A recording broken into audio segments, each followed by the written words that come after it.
Um, what's great about an alumni conference like this is simply the energy in the room. You know, I feel like I don't want to interrupt it when there's so much communication going on in a room to start, and break that is really painful. But we have a very important speaker and a very intriguing set of things that he's done to build up his company in front of us, and I want to get to that right away. My name is David Sharon. I'm the Acting Executive Director of the Lester Center for Entrepreneurship and Innovation here at Haas, and I'm delighted to be with you here today. I'm going to practice some of the things that Cam Anderson talked about, so I'll do a little test. So familiarity first. So I'm a Haas MBA from 1995. Go Bears, right? So familiarity, that's good. Let's see, I'll do the ingratiation next. I like you guys. You're just fantastic. You know, this is the best school, Rich. You're the best dean ever. You know, it's just fantastic. Tenny, you're doing a really wonderful job here with this conference. I think this is just amazing what you guys have done. And, you know, the quality of the people in the room, all of you, every last one of you, you're tremendous. So I hope you like me now. Let me thank Tenny and Rich for putting all of this on and allowing me to introduce our guest here. It's fitting that he's here at the end of the conference to talk about entrepreneurship. I think, of course, being the head of the Entrepreneurship Center, it's a good thing. There are a lot of entrepreneurs in the audience, and I think there's going to be a lot of interesting things about how Mark Pincus has developed his companies and his career over time. Let me first say that I appreciate the fact, having a 6- and a 10-year-old, of the titles of this conference and the session that Mark's going to put on. You know, the title of the conference here is Managing in a Complex Environment, and the title of Mark's talk is Lessons from the Soccer Field. So those of you who have 6-year-olds playing soccer know what a complex environment it is to see a team, right? This is a cohesive team of 6-year-olds all charge the ball at the same time. That's a difficult management task right there. Mark is a serial entrepreneur. He's crossed many boundaries in that. He's created high-tech companies. He's created a social gaming company. He's created now a .org that's looking at giving money back into the community. He is a Harvard MBA, so I think that's a good thing. But you know, he's one of us, right? I like him, so if you like me, you like him, right? So.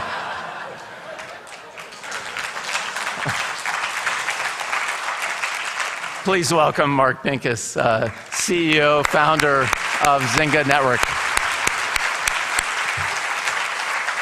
You're on. Can you hear me? Am I on? Simblets. Okay. And I just did Zynga's quarterly meeting last night, where I have to put on a big show. So we did it at the Warfield, and the theme was being a rock star. But I basically, it's like a 2.5 hour presentation to a group of people not as attentive as you guys. They're mostly in their 20s, and the only reason we can keep them there that long is because there's free-flowing alcohol. So I have a feeling that the coffee will keep you more than them. So I really appreciate the opportunity to talk to you guys, and I appreciate the responsibility of being here as the cleanup hitter. And I'll try to be as entertaining as yesterday, which it's not that high a bar. And I will tell you guys that the last time I spoke at a Berkeley event was in the fall, and I was asked to speak at this event called Startup School. And Startup School sounded like it was like a classroom, like maybe 20, 25 people, you know, a school about startups. So I showed up. I didn't really check out all of the information, and I walked into this auditorium, and I thought, this is odd, that's an auditorium. And I and I see Mark Zuckerberg and Evan Williams walking out, and I'm like, wow, that's amazing. They're talking to 20 kids, you know, and then I am. This is a lucky group of kids. And so I walk in, I open the door, and there's an auditorium with probably 2,000 people in it. And I was like, oh no. And I had nothing prepared to say. And I walk down, and they give me the like Madonna mic, and I was like 2 minutes before I go on, and they're like, don't worry, you're the cleanup hitter. We think you're really funny, and everyone's really tired, and you got to really raise them up. So they sent me out there, and my heart sank. But this time I have a few things prepared. So you're luckier than the startup school kids, all 2,000 of them. So to keep me on some point here, we have 10 lessons that I'm going to try and make it through that I've learned so far on my journey as an entrepreneur and more recently as a CEO trying to manage at scale. And if you guys are comfortable stopping me at any points because you have questions or passionate comments you want to make, feel free. I'm usually pretty interactive. And if you want me to move faster through boring stories or things, you can kind of like go skip tracks or something. So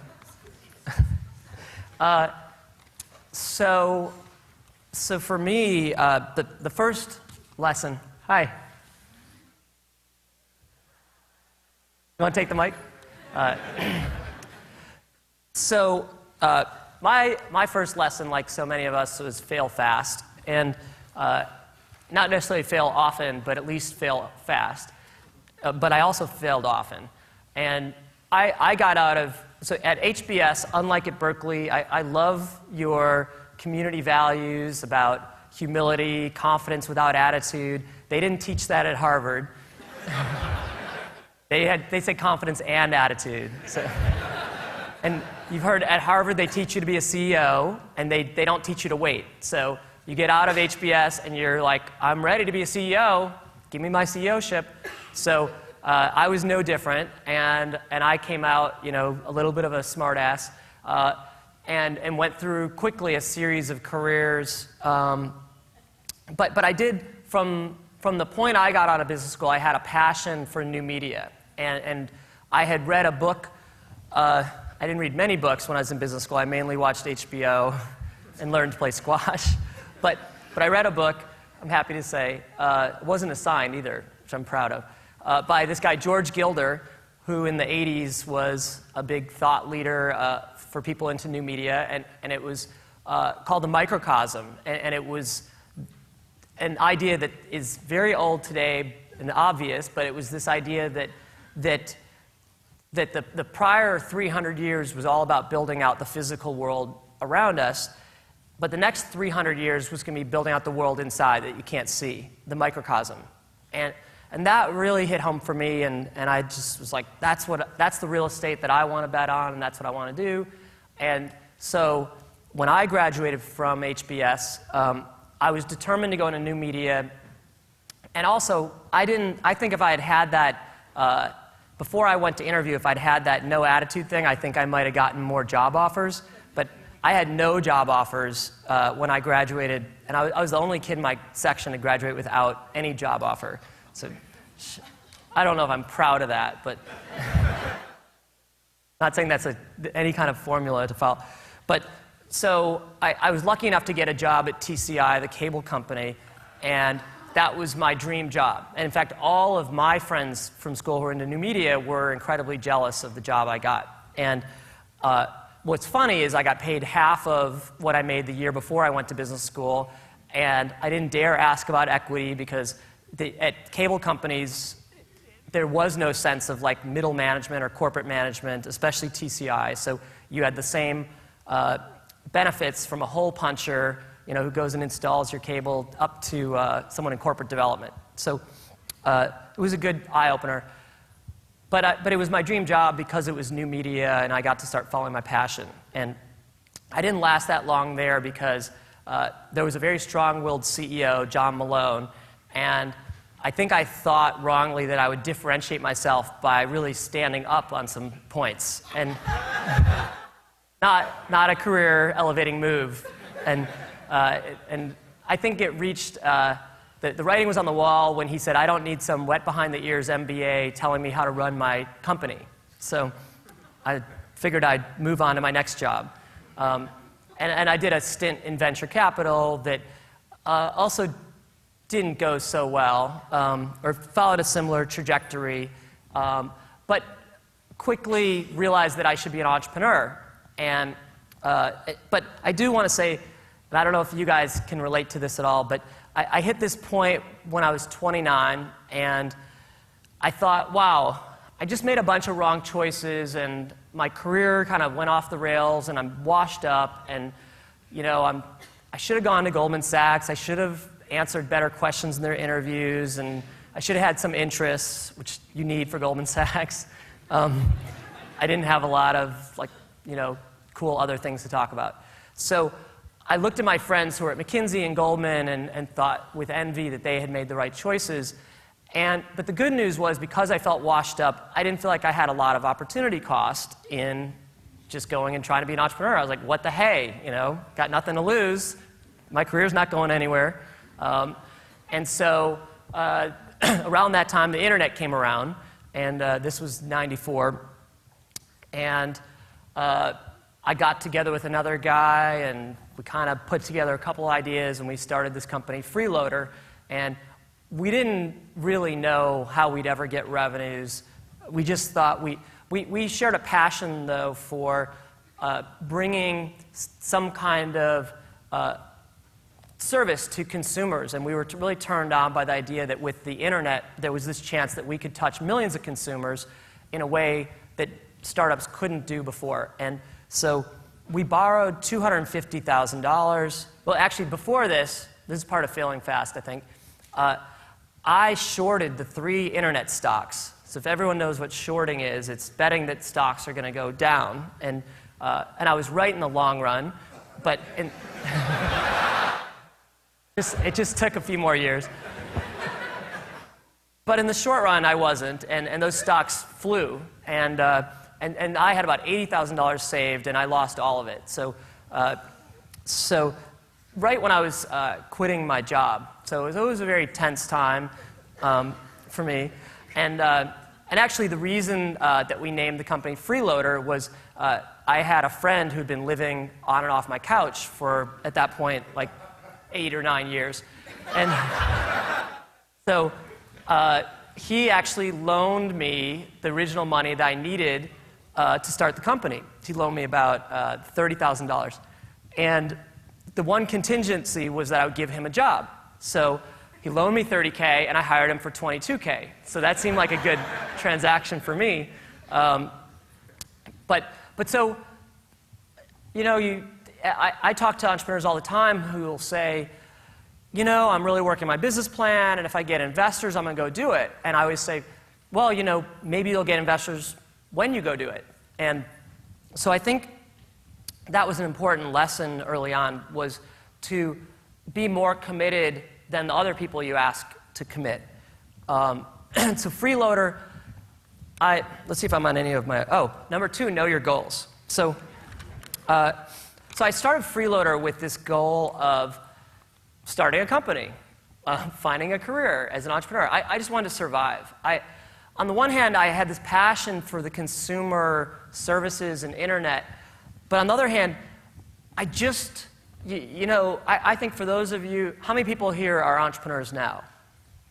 So you know, you're so much of it when you're first starting is just survival, and that's what I wanted. And so I raised this money. I had a $250,000 loan for 4 months. I had to give the money back in 4 months, which then seemed like a really good deal. These days, you know, entrepreneurs would never take that. So I just wanted the company to make it. I didn't even know what that meant. And it did, in the sense, we launched a great product. We had 2 million people download our toolbar that went along with your Netscape browser.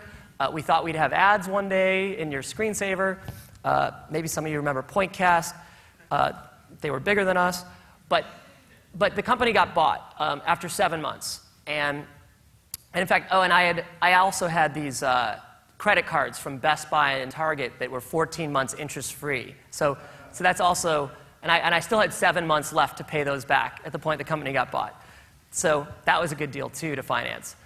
But I didn't know my goal. And so I think if you don't know your goal, you make up interim goals in their place. So I thought my goal was just to have the company achieve an exit for my investors and myself. And that was an okay goal to get started. But I quickly realized once the company was bought that that wasn't really the goal because I was bored. So now I had some money. I actually had no idea what to do with the money. And I made a list of everything I wanted to buy now that I was rich, which isn't really the same concept of rich today. But I'd made enough money to not work for a couple of years. And my list of items, which was like a couch, a TV, leather interior in my car, it totaled about $10,000. So I was like, oh, I could have bought that with these Best Buy credit cards anyway. But the know your goal part, it sunk in after I sold the company. And that happens for a lot of entrepreneurs, that you think your goal is the exit, but once you achieve that, you realize that wasn't the goal. So I went on and I went back to I call the midlife crises. And I think as entrepreneurs, we have midlife crisis in between every stint, and sometimes it can be every other year. And that happened to me for a while. So you have too much time on your hands, you have a little money, you don't have to work. So I really was thoughtful, and I realized I wanted to create a company that would persist. I wanted something sustainable and profitable that would be around in 10 years. So that, I thought, was my goal when I built support.com. And I really, really had this passion for consumer internet. And I interviewed people on the streets, and I had this idea for a consumer internet service, and nobody wanted my service. But by accident, my engineers built this software that, it turns out, it took them about 2 days to explain to me what it did. But once I understood, I was like, wow, that sounds like it's really valuable software. I should be able to sell that somewhere.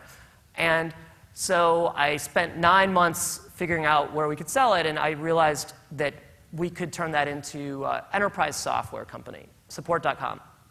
And I thought I had this goal of sustainable, profitable company. Well, I ended up getting there. But then I realized that wasn't my goal either, because along the way, and I think this gets to, this is lesson number 4, control your destiny.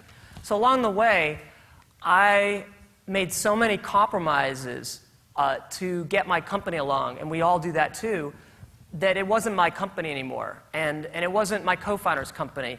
It kind of felt like it was either my venture capitalist company or nobody's, and it lost its soul. And it did become profitable and sustainable for 10 years. It went public.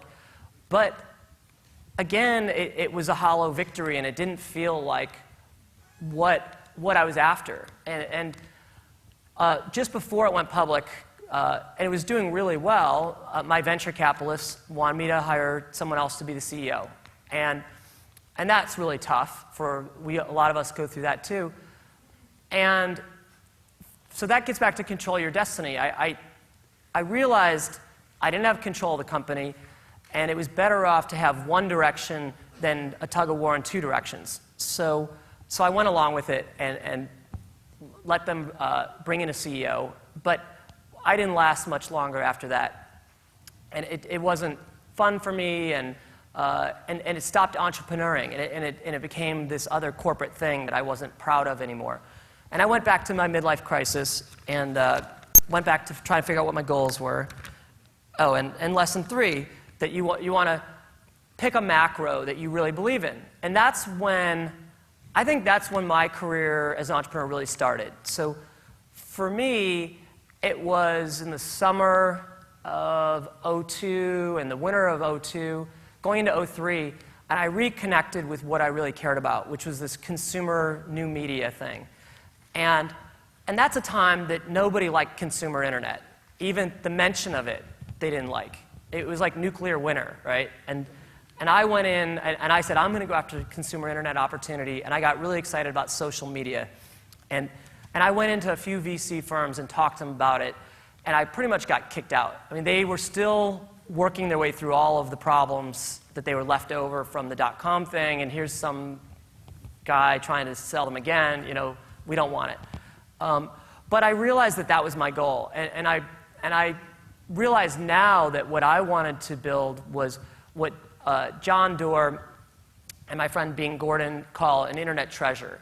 And I realized that from my perspective as an entrepreneur, I wanted to do something that I'd be proud of in 10 or 20 years. And I wanted to create something that would matter in a lot of people's lives. And I realized that we're at this, and what turns me on about this today is that we're at this moment in history when people who are in, there's many great moments in history. There's people doing clean tech and green and revolutionizing that. But for me in new media, I think we're at this turning point where there's an opportunity to create a whole new kind of consumer service that can touch so many people in so many ways and enduring ways. So I started Tribe.net, and I wanted to pursue this. And I was, Tribe wanted to be kind of Craigslist meets Friendster, wanted to be the local classifieds that's with people you kind of know. Now it ended up being a site for Burning Man people. Which is cool, not my original intent. But I realized, and I didn't fail fast with Tribe, and a lot of the lessons I learned there were that I was so committed to the path I was on of this path of, okay, this seems like a really good idea of local classifieds, that I became that stubborn entrepreneur. And I think we all have that friend who is just, it's like someone in a bad relationship, and you can just see it, but they got to work it out themselves. You're just like, they're getting back together with their ex-boyfriend or girlfriend, and you're like, it's not going to work. And that's where I got to with Tribe. I just hung on too long, and I wasn't willing to test lots of different ideas. I hung on to one idea. And so even though social media was exploding, I was just so committed to this one version of social media that it really was kind of my downfall. Eventually gave up, eventually moved on from that relationship, and I saw the beginning of this whole app economy, and I saw Facebook opening their API and MySpace and others opening up APIs, so giving all of a sudden an opportunity for an entrepreneur to not worry about how you were going to get to a large audience, because they saw value in opening up their large audiences in ways that these portals had never done before. And their API became their business development office. And that was really powerful and exciting for me. And not long after that, Apple did similar, opening up apps on the iPhone. I got really excited about the opportunity to go after games. And it was really that simple. I just thought it was shocking that in 2007, there was no consumer internet site that represented fun. I just thought, wow, is this what this was all about? Like after 14 years into the internet experiment, the only thing that we're going to do is go to a garage sale, a search engine, and a bookstore. I'm like, I just would have thought there'd be more by now. So I thought, games. And I thought, wow, how would you make games available to the mass market? I didn't believe that people didn't want games. I believed that they weren't accessible to people like me and people who were even less interested in games than me, I thought would play if there was less friction. And so I thought, if you make it 3 clicks and you're in, and if you make it social so that you have a reason to play and you get, I like to say, a social ROI. So I believe that if you made it 5 minutes of fun and you got something else out of it, you got ahead in the game, but maybe you touched somebody in your life, that a lot of people would want to do it. And let's see if I'm going along with any of my lessons. Find your mission. So so we started Zynga, and we had this basic premise of bringing games to the world and connecting the world through games, and that became our mission. And it was very important to me to try to do this one right, like we always try. And so I funded it myself. I wanted to be profitable, if possible, before we raised outside money from investors. I wanted to raise money on my own terms. I wanted to bring in our investors as partners and not bosses. And I think too often we treat our investors as our new parents or our boss. And we go to a board meeting trying to please and impress and make them feel good about their investment. We're not asking them what they're doing for us. And so this might be in one of my lessons. But I wanted to get that right. And so I spent a lot of time experimenting and trying to figure out how you could create a scalable revenue model. And it was frustrating to me where the internet was in 2007, coming out of Tribe, that in Tribe, my most engaged users made me the least amount of money. And my least engaged users who came through a Google search would click in, see another Google ad, and leave. And that's the only way that we made money. And that seemed stupid.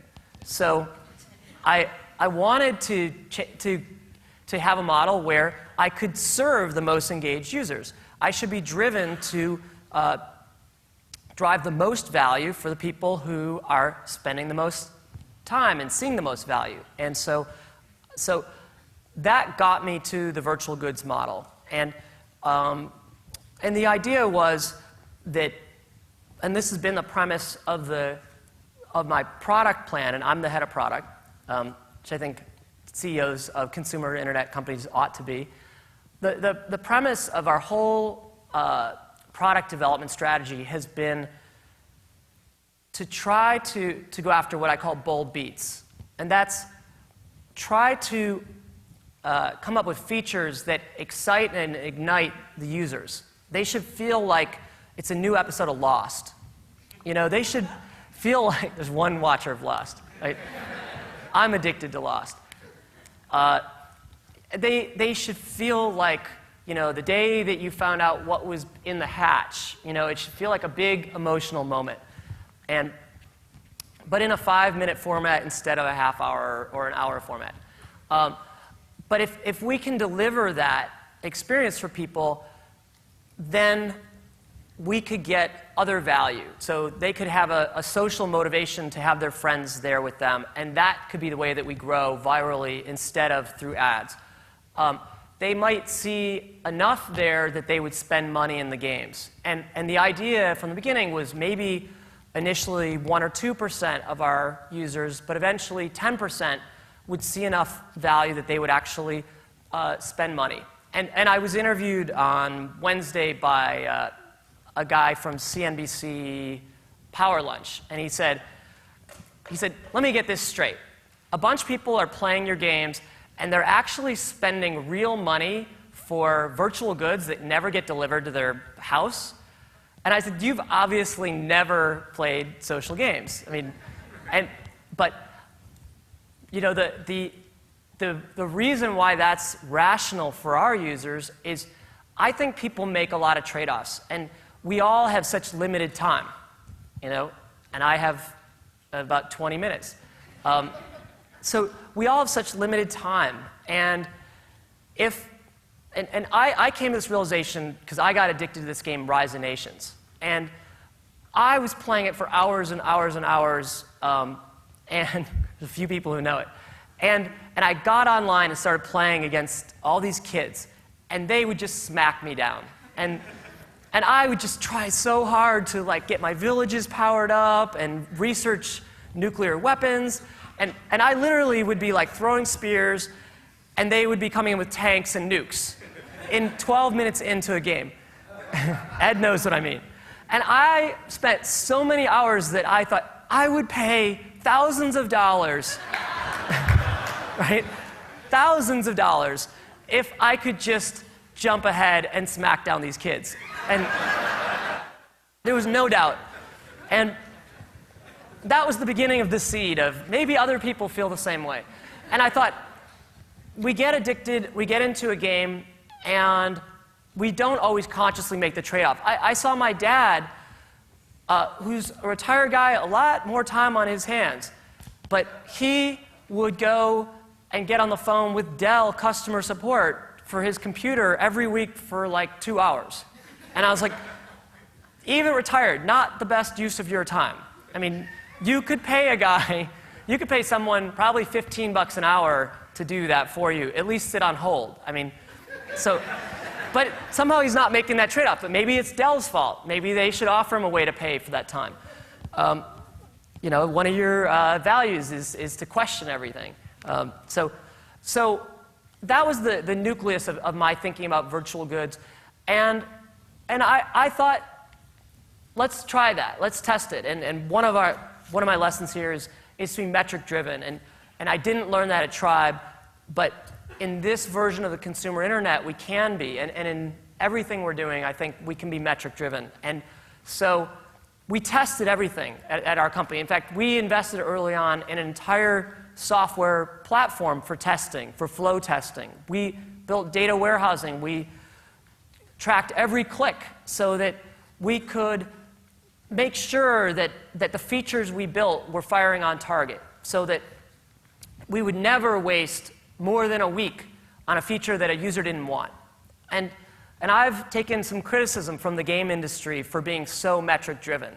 But I think that they're starting to realize, and I don't come from the game industry, but I think they're starting to realize that they can be metric-driven, that if you were programming Lost and you could put your pilot out and put out to only 2% of NBC watchers and get that feedback and get it right for the other 98%, that you'd have a better product faster and that we'd all have better TV. So I think being metric-driven was important for us. I know it was game-changing for us early on. We built this model of being having a virtual goods, a user pay approach to our business model. And once that worked, once I saw that we could be profitable, I stopped thinking about revenues. And I just wanted to grow our business as quickly as I could and have revenues scale with it. And so at our company, we're about reach, which is new users, retention, which is really the engagement and long-term relationship, and revenues. And for the first 3 years of the company, we said revenues is our last priority. So we said we were 40, 40, 20.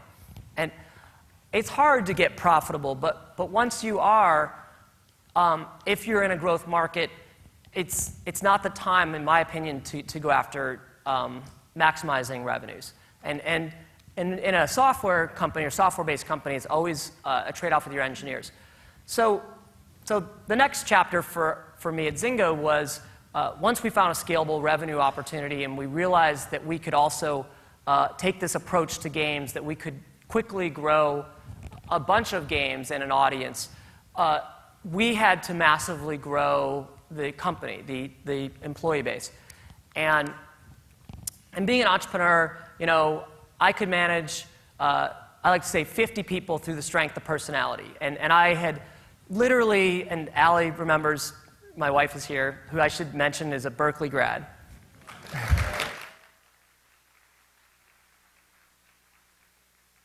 and a incredibly successful entrepreneur in her own right. And you should see One Kings Lane, her flash sale site. So I plugged it. But every morning I would have a phone call with all 50 people, and I had a spreadsheet, and I would go through everybody and figure out what they were doing that day and make sure we were optimizing what we were all doing that day, which is crazy, and it broke long before 50 people. But we kept doing it. You do things long after they break. We went to a small amount of management, and that got us to 175 people. And for us, 175 was the breaking point. I was having a nervous breakdown at 175 people, and I was managing managers mostly, but I was also managing product. And, but it wasn't going to scale, and we had to grow even faster. So it was around then that we sat down with John Doerr, who is an amazing venture capitalist and human, and he sold me on this idea of OKRs, objectives and key results, which he had learned from Andy Grove at Intel. And it was OKRs and the culture around OKRs that enabled us to scale from sub 200 people to 800 plus people today. And the idea of OKRs goes along with some of our values at our company and my values, which came from Harvard Business School, unfortunately, which is to be a CEO. And I think there's a good way to be a CEO, which is not to feel like you have to be CEO of the company, but be CEO of your domain. And the idea of OKRs, objectives and key results, is to have one objective for the company that really matters. A business objective, hopefully, but a customer objective that you want to achieve in the year and the quarter. And then 3 measurable key results. And they've got to be important, necessary to getting to your objective. And they've got to be measurable. And all 3 means you killed it. If you hit all 3, it has to be doable, but it was a reach. And if you should be able to get 2 of them. And for us, that enabled us to scale the company because we came up with these OKRs. They were mainly around daily active users that was measurable every day for us, and scalable revenues and retention. And we're such a metric-based company that it lent itself well. So we would have a customer objective, but as measured by these key results. So this quarter, our objective that I pitched to our company last night is to make your game matter. And here's why. Our objective for the year is we want to be the greatest social gaming experience possible or in the world. And to be on track to do that, we have to deliver on this promise of social gaming. If this quarter we take social games from what you guys may have tried with Farmville and Mafia Wars or other games, they feel maybe fun, maybe silly, maybe social. We want to get to a point where your daily grind really matters. We want to get to a point where you really care. I said last night that in Mafia Wars, which is this group kind of role-playing and game and fighting game, I want to care so much about what's in my warehouse. So maybe I'm an arms dealer and I'm building Ferrari tanks, and I want to care so much about what's in that warehouse that I would like to receive an SMS even while I'm giving a talk at Berkeley, and I might pull out my phone and ask my friends for help because maybe someone's robbing my warehouse and I want to stop that robbery because I've invested weeks in those Ferrari tanks. That's my fantasy. But in Farmville, it could be that you're making level 150 pear wines for your winery, and they have special benefits and powers to your farm friends, and you can send those bottles of wine out, because we don't have time maybe to run our own winery in the real world. So that's the idea that turns me on, and I think that if our product groups can execute on making games matter, we can make them more social, and we can achieve our overall mission. Now, we're measuring that by these key results. Here's why that lets us scale. It lets us scale because that can fan down to every group, and they can have their own OKRs that connect to those. It lets people be CEOs.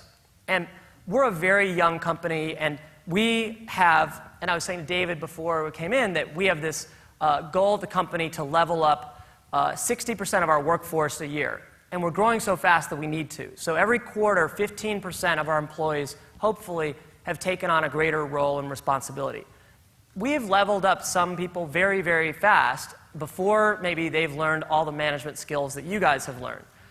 And so it's important that there's that anybody in a line job anywhere knows what the goal is. So whether or not their manager is managing them well, they should know what direction the boat should go. And the test of great OKRs, I think, is if you're not in the room, and if you're not in the room for the quarter, maybe for the year, could your team execute on what you would hope they would do? And the way Jeff Bezos put it to me that I loved is he said he thinks about his top business managers as, he said if it was the 1800s, they would be people that he would trust with part of his fortune to go off in a ship exploring the world, and he would trust that they would come back in a year with something better than they left with. And I think of this OKRs the same way, that if you've set them right, they have so much meaning and directional value to your team that they can execute without you involved, and they can even go ahead of what you're thinking. So I don't know how many of my lessons I hit.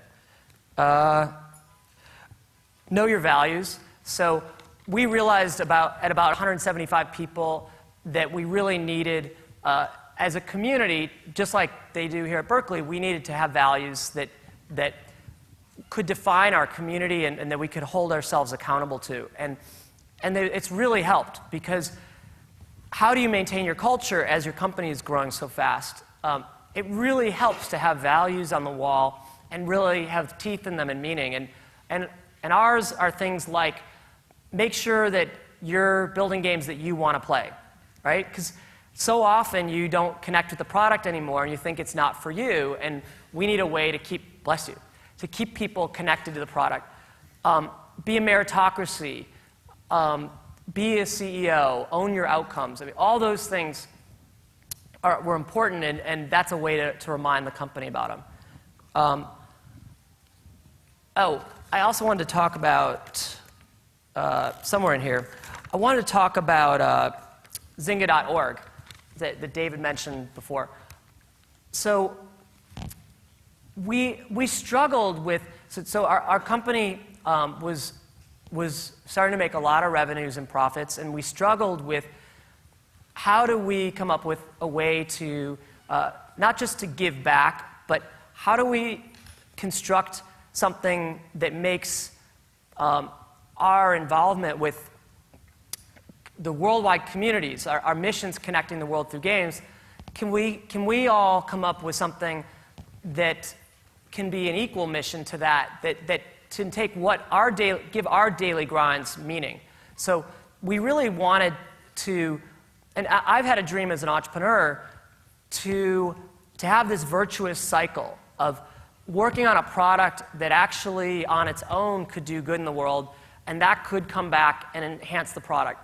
And so we thought that this idea of social virtual goods had promise. And because the virtual goods don't have a cost of goods sold, and they're virtual, they're anything you want to make it, we thought there was this amazing opportunity to connect them to causes. And we tested them starting in Yeovil a year ago, and we started selling SPCA dogs, where there's 2 dogs, and the one dog costs $1 more, and some of the money went to the San Francisco SPCA. And it was moderately successful. They thought it was really successful, but it didn't scale to the level that we wanted. So in August of last year, we launched Sweet Seeds for Haiti. And what we did is we took a unique item that had never been available in the game. So we wanted it to be an aspirational item. And we made half the money, go to the cause. And the idea was, Van Jones from Oakland talks about solidarity, not charity. And that's an idea that turned me on. So the idea that our users, and Zynga has 127 million monthly users, and Farmville has 80 plus million users. The idea of helping them to feel their power was cool, and I actually thought would make them feel better about their own community and about their games. And I thought maybe this would get back to this social ROI. maybe if we made the cause and the giving and the, the amount of money given enough, the buyers and the players in the game would start to view this as something different and not so frivolous. And in fact, that happened. So when we launched the first Sweet Seeds for Haiti, it was amazing. We had, I think, do you remember, Lisa, how many buyers in the first day? Like 150,000? She doesn't remember. But maybe 150,000 people bought these in the first day. It raised over $1 million. It was unbelievable. And it ignited our users. And it made many people feel good about buying virtual goods and not like it was this other weird thing. So it actually helped our business, raise money on a level that we hadn't imagined. And so that, and it really made our employees proud. So what's exciting to me about ideas like that, and maybe you'll find them in businesses you start, is if you can make part of your central business, the thing that you and your employees do every day, if you can bake into that some kind of social good, then it doesn't have to be a tax. And while it's great when companies want to give a % of profits, it doesn't feel scalable to me, because eventually you're out of profits. And if it's not making your profits bigger, then it's not going to on its own get bigger. But if it's its own product that can scale, it can be an unlimited size, and it could overtake your other products. So that was something cool that I think is going to be really big for us in social gaming. So I'll go to the last point that we had, which is I think it's important to know what your exit is. So I know my exit's in 7 minutes. So it's important as an entrepreneur to know what your end game is and have a good sense of it, because otherwise I like to say, if you don't know what your goal is, you're definitely not going to ever get there. And so I remind my teams that we should know what's the chessboard that we're trying to create. And a lot of people ask our company these days, are we going to go public, or when are we going to go public? And earlier it's, when are you going to sell? And they're assuming that you're after that, you're looking to have this financial exit, and that's the end of the whole thing. And I look at these internet treasures like what Jeff Bezos has built with Amazon and Google and YouTube, and think they don't ever have an exit. And so for me, I'm hopeful to not have an exit, but have create a sustaining consumer service. So I haven't figured out an exit. I've figured out a career. And I think that's something as entrepreneurs we don't think about enough, or as in tech at least, because the cycles seem so fast. But that's what I've been, it took me this many years to realize that that's what my goal was, is to have a career that I could love and be passionate about. So with that, I'll stop and see if anybody has questions or comments you want to add. Thanks.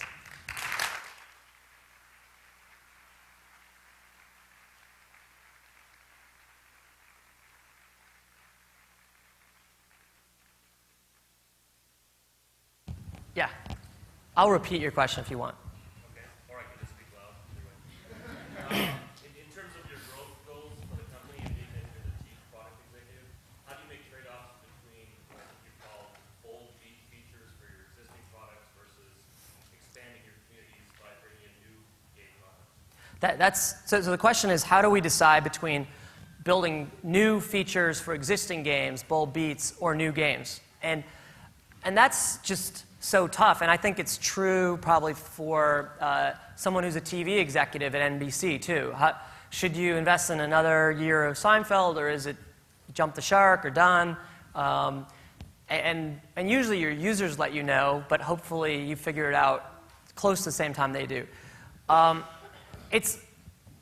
I don't have a quick or single answer other than we decided early on that we wanted to invest in franchises. We wanted to pick categories that could be enduring, and we wanted to make games with very long arcs, like a World of Warcraft. So we didn't want to make casual games that you would just rifle through and be done with. We think there's a lot of investment in getting your friends there with you and setting it up, and there's a lot of investment for us in a game. So we hoped that we could keep expanding it, but we're learning every day, and I'm always learning, and the market's shifting, and we launched this game Treasure Isle, and it's just grown faster than any of our other games, and that tells me, maybe the consumers aren't with me, and they are more interested in new games than just existing. And so you watch the market, and you keep testing and trying, but we are on a general trend that we're committed to around, and we need bold beats even if we're doing new games. And consumers move fast, and if you get rote, and if your mechanics don't feel, just like in TV, if the shows seem like they have the same themes and plots, you get sick of them really fast. So we have to keep moving. Yeah. So when you started Zynga, how well-formed was your revenue model? And looking back, how does it affect reality versus your model? Sure. So the question is, how well-formed was the revenue model when we started, and how has that changed? Well, it's always a question of when did you actually start, and there's lots of starts. I felt like social gaming would be a major category of consumer experience on the internet, and I was committed to that. And I knew that an ad model wasn't going to scale, because in 2007 there was Mochi Media, and there was all of these flash games that barely could make any money on ads, because consumers wouldn't click on the Caribbean Cruise Line while they're chasing the goat or whatever. So I knew we needed to find a different approach. I thought there was a good chance that we could get to consumers paying for stuff. I saw it working in Asia, so I had belief in the model. But it wasn't until March 7th of 2008 is the first day that we started selling virtual goods in poker, and that's when I really believed in it. So, yeah.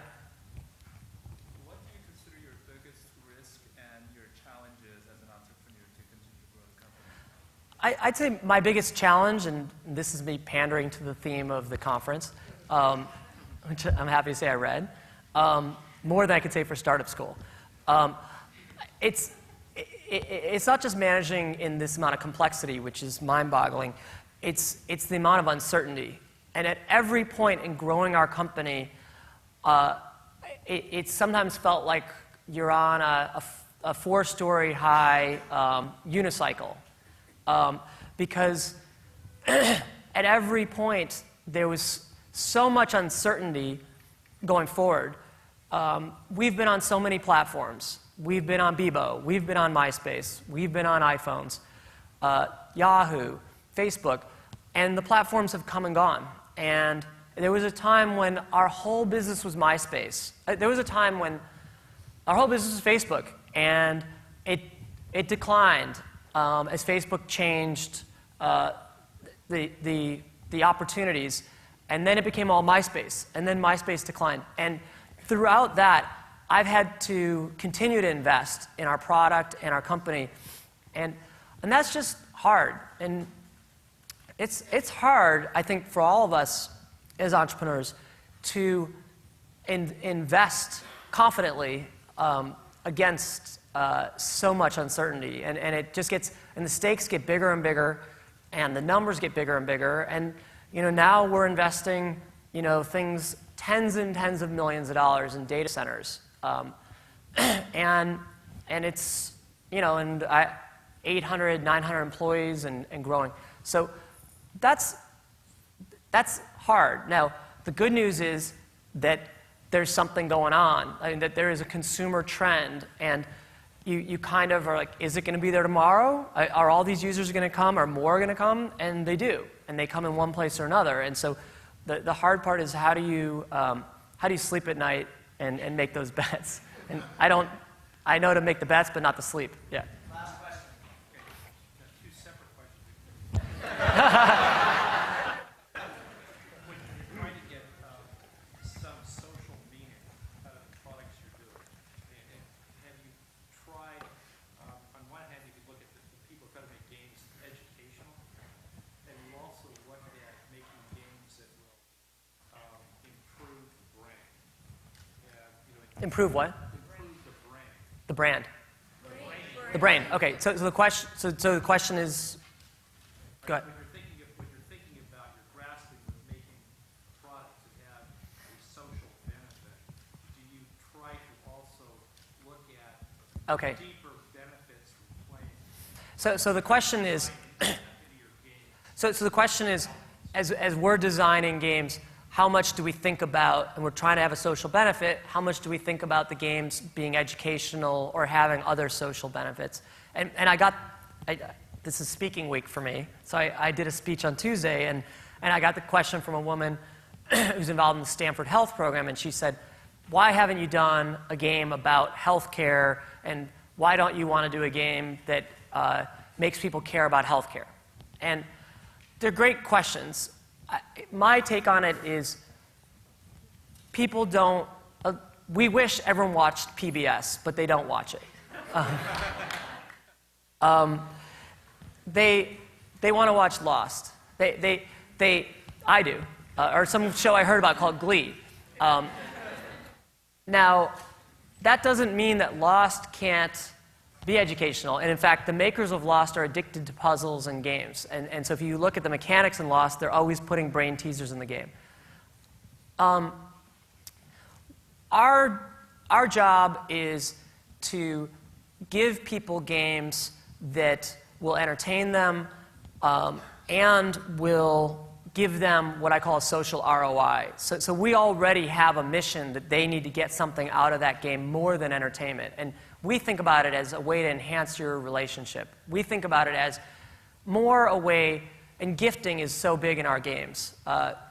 We had this stat last night that in Farmville there's been 19 billion gifts given and accepted by people. So I believe that if I come up with a game that is accessible to you and your friends and your family, and there's enough in it that you care about, that you want to help each other, that I am providing social meaning and value. My answer on the healthcare game is I can't, just because I can make games people like, I can't make people excited about healthcare. But I did say to the woman that I thought it would be cool if the government put out some iPhone app that your doctor, like if you got better, lower cholesterol scores, they could submit them and you get tax credits. So that was my idea for the government. Thanks a lot. This is really an honor.